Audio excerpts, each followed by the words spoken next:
Hello friends, welcome back to healthy lifestyle. இன்றைக்கி வீடியோவில் நாம் எதை பற்றி பார்க்க போகிறோன்னா, பொதுவாக நம்மள நிறைய பேருக்கு இருக்கக்கூடிய ஒரு டவுட் என்னென்னா, பழத்தை ஜூஸ் போட்டு குடிக்கிறது நல்லதா இல்லை பழத்தை அப்படியே சாப்பிட்றது நல்லதா அப்படின்ட்டுன்னு அதை பற்றி தான் நாம் இந்த வீடியோவில் டீட்டெயில்டாக பார்க்க போகிறோம். பொதுவாக பழங்களில் இனிப்பு சுவை அதிக அளவில் இருக்கும். பழங்களுக்கு இனிப்பு சுவை தரது சுக்ரோஸ்ன்னு சொல்லுவோம். சுக்ரோஸுக்குள்ளே இருக்கிறது ஃப்ரக்டோஸும் குளுக்கோஸும் தாங்க. அதனால் பழங்களை சாப்பிட்டாலும் நம்மளோட ரத்த குளுக்கோஸ் அளவுகள் கூடும். அதை கட்டுப்பாட்டில் வச்சுக்கிறதுக்கு இன்சுலின் சுரப்பு ஏற்படும். இவ்வாறு ஒரு நாளைக்கு நாம் உணவை சாப்பிடும்போது எத்தனை விரைவாக ரத்த குளுக்கோஸ் அது ஏற்றுதோ என்பதை விட கிளைசமிக் இண்டெக்ஸ்ன்னு சொல்லக்கூடிய அதோட அளவு தான் நமக்கு உதவுது.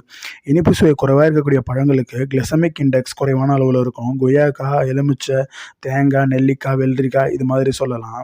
அதுவே இனிப்பு சுவை அதிகமாக இருக்கக்கூடிய பழங்கள்னு சொல்லப்போனால் பேரிச்சம்பழம், மாம்பழம், பலாப்பழம், வாழைப்பழம், ஆப்பிள், மாதுளன்னு கூட சொல்லலாம்.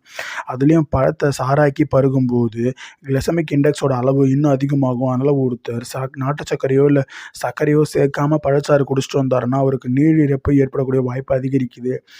அதுவே நாட்டு சர்க்கரை இல்லை சீனி ஏதாவது கலந்து குடிச்சிட்டு வந்தாங்கன்னா நீரிழிப்பு ஏற்படக்கூடிய வாய்ப்பு ரொம்ப ரொம்ப அதிகமாகுதுன்னே சொல்லலாம்.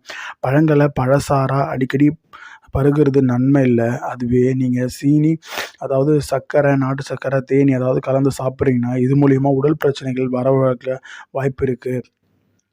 இன்ஸ்டண்ட்டாக எனர்ஜியை கொடுக்கணுன்னா பழச்சாறுகள் கை கொடுக்கும். அப்போது இனிப்பு கலக்கிறது நன்மை இல்லை.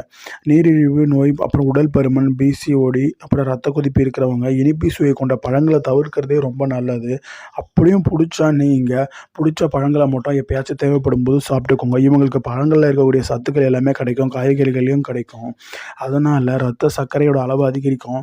ஸோ நீங்கள் சர்க்கரையோட அளவு அதிகமாக இருக்கக்கூடிய பழங்களை டைரெக்டாக சாப்பிட்றதே நல்லது. அதுலேயும் நீங்கள் ஜூஸாக போட்டு குடிக்கிறதுன்றது இன்னும் ரத்த சர்க்கரையோட அளவு அதிகரிக்கிறதுல முக்கிய பங்கு வகிக்குது. ஸோ இந்த வீடியோவில் நான் பார்த்த இந்த யூஸ்ஃபுல்லான இன்ஃபர்மேஷன் உங்களுக்கு பிடிச்சிருக்குன்னு தான் நம்புறேன். இந்த வீடியோ உங்களுக்கு பிடிச்சிருந்தா கீழே இருக்கக்கூடிய ரெட் கலர் சப்ஸ்கிரைப் பட்டனை ப்ரெஸ் பண்ணி சப்ஸ்கிரைப் பண்ணிக்கோங்க. கூட போய் பக்கத்தில் இருக்கக்கூடிய பெல் பட்டனையும் கிளிக் பண்ணிக்கோங்க. இது மூலமாக நான் போடக்கூடிய வீடியோஸ் உங்களுக்கு ரெகுலராக நோட்டிஃபிகேஷனாக வந்துக்கிட்டே இருக்கும். நன்றி, வணக்கம். மீண்டும் அடுத்த வீடியோவில் சந்திப்போம்.